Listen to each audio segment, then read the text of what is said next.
नमस्कार साथियों, कहानियों की दुनिया में आपका स्वागत है। आज सुनिए फणीश्वर नाथ रेणु की लिखी कहानी पहलवान की ढोलक। जाड़े का दिन, अमावस्या की रात, ठंडी और काली, मलेरिया और हैजे से पीड़ित गांव भयार्त शिशु की तरह थर थर कांप रहा था।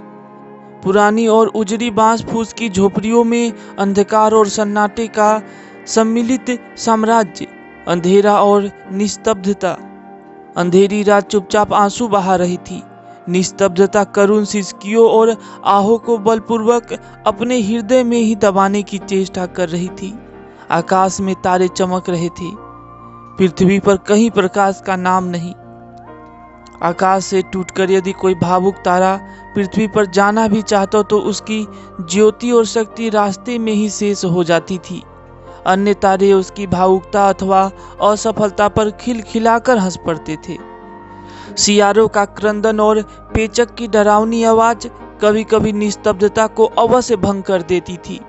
गांव की झोपड़ियों से कराहने और कै करने की आवाज, हरे राम, हे भगवान की टेर अवश्य सुनाई पड़ती थी। बच्चे भी कभी कभी निर्बल कंठों से माँ माँ पुकार कर रो पड़ते थे, पर इससे रात्रि की निस्तब्धता में विशेष बाधा नहीं पड़ती थी। कुत्तों में परिस्थिति को तारने की एक विशेष बुद्धि होती है। वे दिन भर राख के घूरों पर गठरी की तरह सिकुड़कर मन मारकर पड़े रहते थे। संध्या या गंभीर रात्रि को सब मिलकर रोते थे। रात्रि अपनी भीषणताओं के साथ चलती रहती और उसकी सारी भीषणता को ताल ठोक कर ललकारती रहती थी सिर्फ पहलवान की ढोलक। संध्या से लेकर प्रातः काल तक एक ही गति से बजती रहती, चटधा गिरधा चटधा गिरधा, यानी आजा भिड़ जा, आजा भिड़ जा।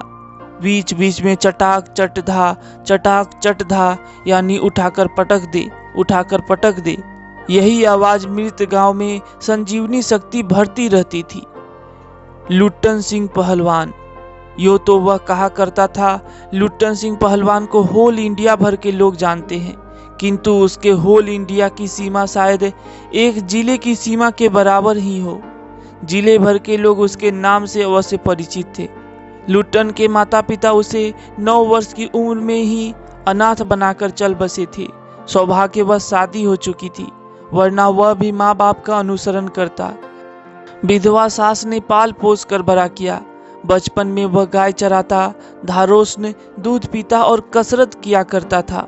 गांव के लोग उसकी सास को तरह तरह की तकलीफ दिया करते थे। लुट्टन के सिर पर कसरत की धुन लोगों से बदला लेने के लिए सवार हुई थी। नियमित कसरत ने किशोरावस्था में ही उसके सीने और बाहों को सुडौल तथा मांसल बना दिया था। जवानी में कदम रखते ही वह गांव में सबसे अच्छा पहलवान समझा जाने लगा। लोग उससे डरने लगे और वह दोनों हाथों को दोनों ओर 45 डिग्री की दूरी पर फैलाकर पहलवानों की भांति चलने लगा। वह कुश्ती भी लड़ता था। एक बार वह दंगल देखने श्यामनगर मेला गया। पहलवानों की कुश्ती और दांव पेच देखकर उससे नहीं रहा गया। जवानी की मस्ती और ढोल की ललकारती हुई आवाज ने उसकी नसों में बिजली उत्पन्न कर दी। उसने बिना कुछ सोचे समझे दंगल में शेर के बच्चे को चुनौती दे दी। शेर के बच्चे का असल नाम था चांद सिंह। वह अपने गुरु पहलवान बादल सिंह के साथ पंजाब से पहले पहल श्यामनगर मेले में आया था। सुंदर जवान, अंग प्रत्यंग से सुंदरता टपक रही थी।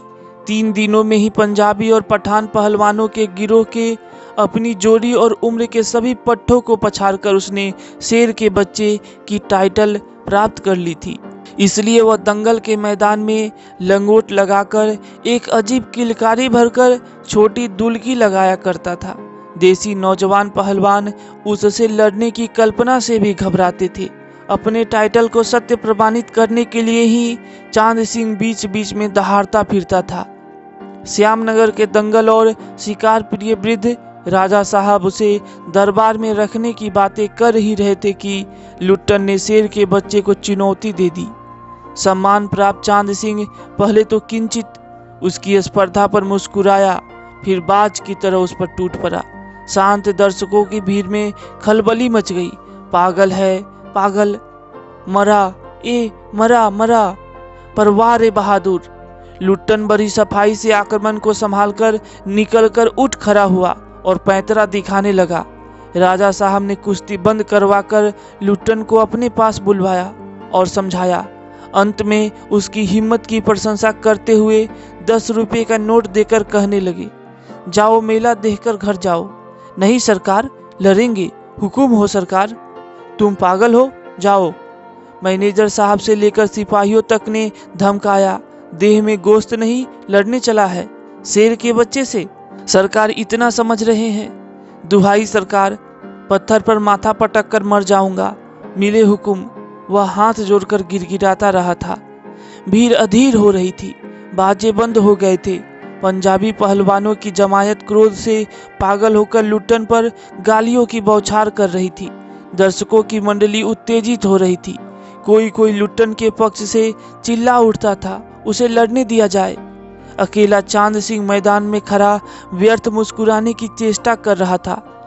पहली पकड़ में ही अपने प्रतिद्वंदी की शक्ति का अंदाजा उसे मिल गया था। विवश होकर राजा साहब ने आज्ञा दे दी, लड़ने दो।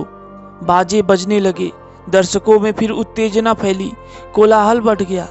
मेले के दुकानदार दुकान बंद करके दौड़े। चांद सिंह की जोड़ी चांद को कुश्ती हो रही है।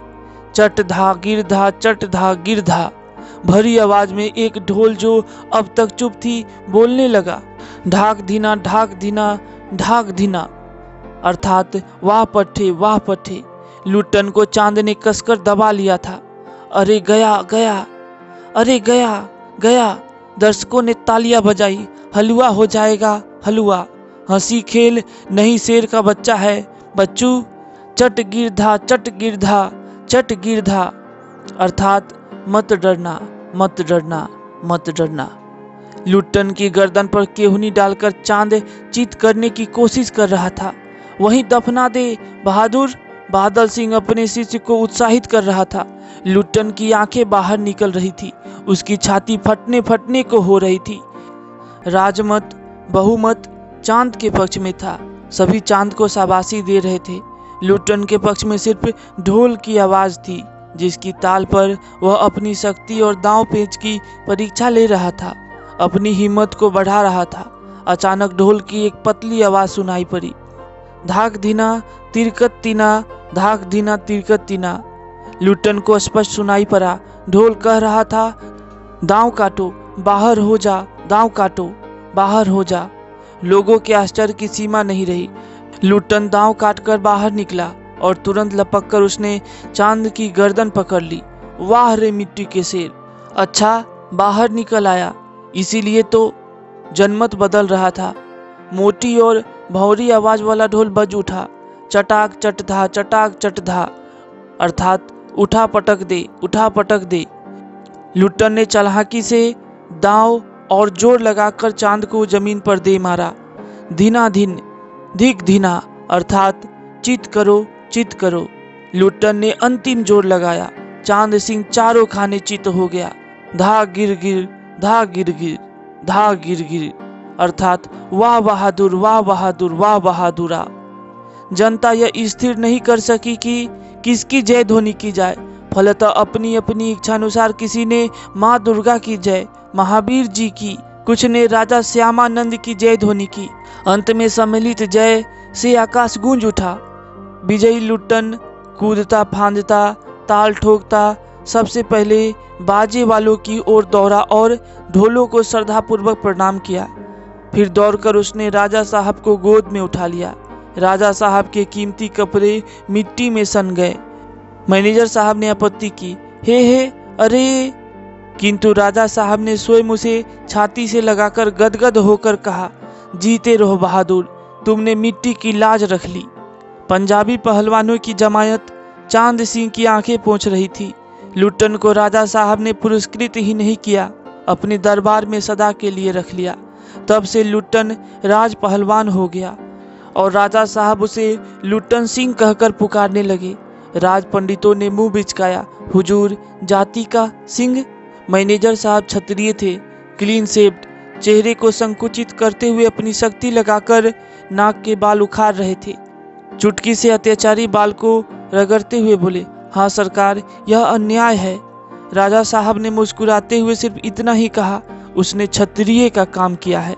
उसी दिन से लुट्टन सिंह पहलवान की कीर्ति दूर दूर तक फैल गई। पौष्टिक भोजन और व्यायाम तथा राजा साहब की स्नेह दृष्टि ने उसकी प्रसिद्धि में 4 चांद लगा दिए।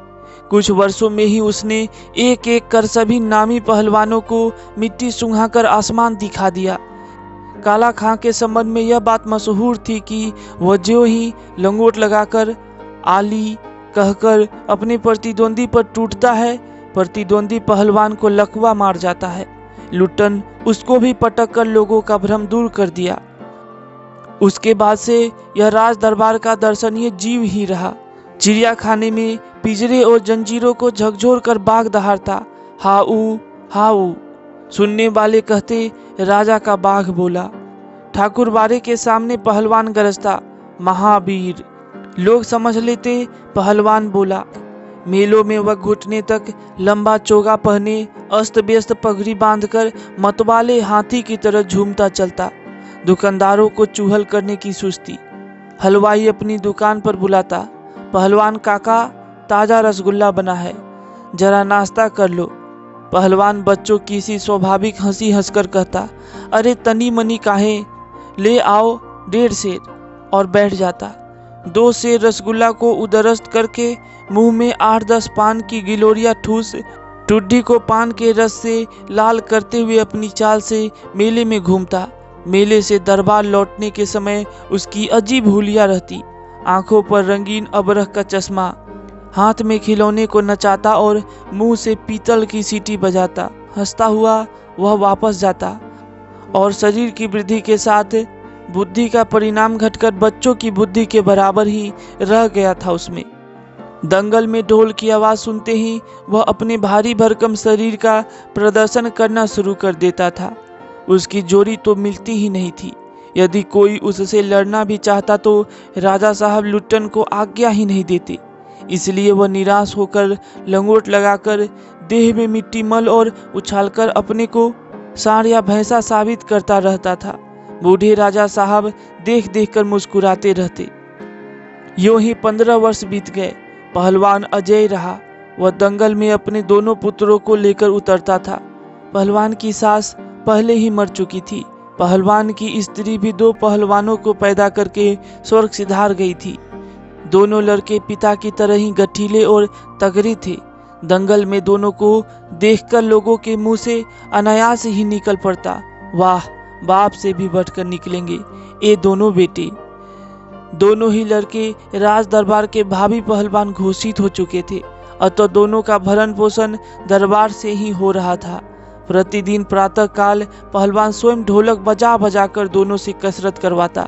दोपहर में लेटे लेटे दोनों को सांसारिक ज्ञान की भी शिक्षा देता। समझे, ढोलक की आवाज पर पूरा ध्यान देना। हाँ, मेरा गुरु कोई पहलवान नहीं, यही ढोल है, समझे। ढोल की आवाज के प्रताप से ही मैं पहलवान हुआ। दंगल में उतरकर सबसे पहले ढोलों को प्रणाम करना, समझे। ऐसी ही बहुत सी बातें वह कहा करता। फिर मालिक को कैसे खुश रखा जाता है, कब कैसा व्यवहार करना चाहिए आदि की शिक्षा भी वह नित्य दिया करता था। किंतु उसकी शिक्षा दीक्षा सब किए कराए पर एक दिन पानी फिर गया। वृद्ध राजा स्वर्ग सिधार गए। नए राजकुमार ने विलायत से आते ही राज्य को अपने हाथ में ले लिया। राजा साहब के समय शिथिलता आ गई थी। राजकुमार के आते ही दूर हो गई। बहुत से परिवर्तन हुए। उन्हीं परिवर्तनों की चपेटाघात में पड़ा पहलवान भी। दंगल का स्थान घोड़े की रेस ने ले लिया। पहलवान तथा दोनों भाभी पहलवानों का दैनिक भोजन व्यय सुनते ही राजकुमार ने कहा, टेरिबुल। नए मैनेजर साहब ने कहा, हॉरिबुल। पहलवान को साफ जवाब मिल गया। राज दरबार में उसकी आवश्यकता नहीं, उसको गिड़गिड़ाने का भी मौका नहीं दिया गया। उसी दिन वह ढोलक कंधे से लटकाकर अपने दोनों पुत्रों के साथ अपने गांव में लौट आया और वहीं रहने लगा। गांव के एक छोर पर गांव वालों ने एक झोपड़ी बांध दी। वहीं रहकर वह गांव के नौजवानों और चरवाहों को कुश्ती सिखाने लगा। खाने पीने का खर्च गांव वालों की ओर से बंधा हुआ था। सुबह शाम वह स्वयं ढोलक बजाकर अपने शिष्यों और पुत्रों को दांव पेंच वगैरह सिखाया करता था। गांव के किसान और खेतीहर मजदूर के बच्चे भला क्या खाकर कुश्ती सीखते। धीरे धीरे पहलवान का स्कूल खाली पड़ने लगा। अंत में अपने दोनों पुत्रों को ही वह ढोलक बजा बजा कर लड़ाता रहा, सिखाता रहा। दोनों लड़के दिन भर मजदूरी करके जो कुछ भी लाते उसी में गुजर होती रहती। अकस्मात गांव पर यह वज्रपात हुआ। पहले अनावृष्टि, फिर अन्न की कमी, तब मलेरिया और हैजे ने मिलकर गांव को भूनना शुरू कर दिया। गांव प्रायः सूना हो चला था। घर के घर खाली पड़ गए थे। रोज 2-3 लाशें उठने लगी। लोगों में खलबली मची हुई थी। दिन में तो कलरव, हाहाकार तथा हृदय विदारक रुदन के बावजूद भी लोगों के चेहरे पर कुछ प्रभा दृष्टि गोचर होती थी। शायद सूर्य के प्रकाश में सूर्योदय होते ही लोग कांखने कूखते कराहते अपने अपने घरों से बाहर निकलकर अपने पड़ोसियों और आत्मियों को ढांढस देते थे। अरे क्या करोगी रोकर दुल्हीन, जो गया सो तो चला गया, वह तुम्हारा नहीं था, वह जो है उसको तो देखो। भैया घर में मुर्दा रख के कब तक रोओगे? कफन की क्या जरूरत है, दे आओ नदी में, इत्यादि। किंतु सूर्यास्त होते ही जब लोग अपनी अपनी झोपड़ियों में घुस जाते तो चूं भी नहीं करते। उनकी बोलने की शक्ति भी जाती रहती थी। पास में दम तोड़ते हुए पुत्र को अंतिम बार बेटा कहकर पुकारने की भी हिम्मत माताओं को नहीं होती थी। रात्रि की विभीषिका को सिर्फ पहलवान की ढोलक ही ललकार कर चुनौती देती रहती थी। पहलवान संध्या से सुबह तक चाहे जिस ख्याल से ढोलक बजाता हो, किंतु गांव के अर्धमृत औषधि उपचार पथ्य विहीन प्राणियों में वह संजीवनी शक्ति ही भरती थी। बूढ़े बच्चे जवानों की शक्तिहीन आंखों के आगे दंगल का दृश्य नाचने लगता था। स्पंदन शक्ति शून्य स्नायुओं में भी बिजली दौड़ जाती थी। अवश्य ही ढोलक की आवाज में ना तो बुखार हटाने का कोई गुण था और ना महामारी की सर्वनाश शक्ति को रोकने की शक्ति ही। पर इसमें संदेह नहीं कि मरते हुए प्राणियों को आंख मूंदते समय कोई तकलीफ नहीं होती थी। मृत्यु से वे डरते नहीं थे। जिस दिन पहलवान के दोनों बेटे क्रूर काल की चपेटाघात में पड़े, असह्य वेदना से छटपटाते हुए दोनों ने कहा था, बाबा उठा पटक दो वाला ताल बजाओ। चटाक चट धा सारी रात ढोलक पीटता रहा पहलवान। बीच बीच में पहलवानों की भाषा में उत्साहित भी करता था, मारो बहादुर। प्रातः काल उसने देखा उसके दोनों बच्चे जमीन पर निस्पंद पड़े हैं। दोनों पेट के बल पड़े हुए थे। एक ने दांत से थोड़ी मिट्टी खोद ली थी। एक लंबी सांस लेकर पहलवान ने मुस्कुराने की चेष्टा की थी। दोनों बहादुर गिर पड़े। उस दिन पहलवान ने राधा श्यामानंद की दी हुई रेशमी जांघिया पहन ली। सारे शरीर में मिट्टी मलकर थोड़ी कसरत की। फिर दोनों पुत्रों को कंधों पर लादकर नदी में बहा आया। लोगों ने सुना तो दंग रह गए। कितनों की हिम्मत टूट गई। किंतु रात में फिर पहलवान की ढोलक की आवाज प्रतिदिन की भांति सुनाई पड़ी। लोगों की हिम्मत दुगनी बढ़ गई। संतप्त पिता माताओं ने कहा, दोनों पहलवान बेटे मर गए, पर पहलवान की हिम्मत तो देखो, 1.5 हाथ का कलेजा है। 4-5 दिनों के बाद एक रात को ढोलक की आवाज नहीं सुनाई पड़ी। ढोलक नहीं बोली। पहलवान के कुछ दिलेर किंतु रुग्ण शिष्यों ने प्रातः काल जाकर देखा, पहलवान की लाश चित पड़ी है। आंसू पोंछते हुए एक ने कहा, गुरुजी कहा करते थे कि जब मैं मर जाऊं तो चिता पर मुझे चित नहीं पेट के बल सुलाना। मैं जिंदगी में कभी चित नहीं हुआ और चिता सुलगाने के समय ढोलक बजा देना। वह आगे बोल नहीं सका। धन्यवाद। अगर आपको हमारी यह कहानी पसंद आई तो अपने दोस्तों के साथ शेयर करें। आपका साथ ही हमारी ताकत है। चैनल को सब्सक्राइब करें और हमारा हौसला बढ़ाएं। धन्यवाद।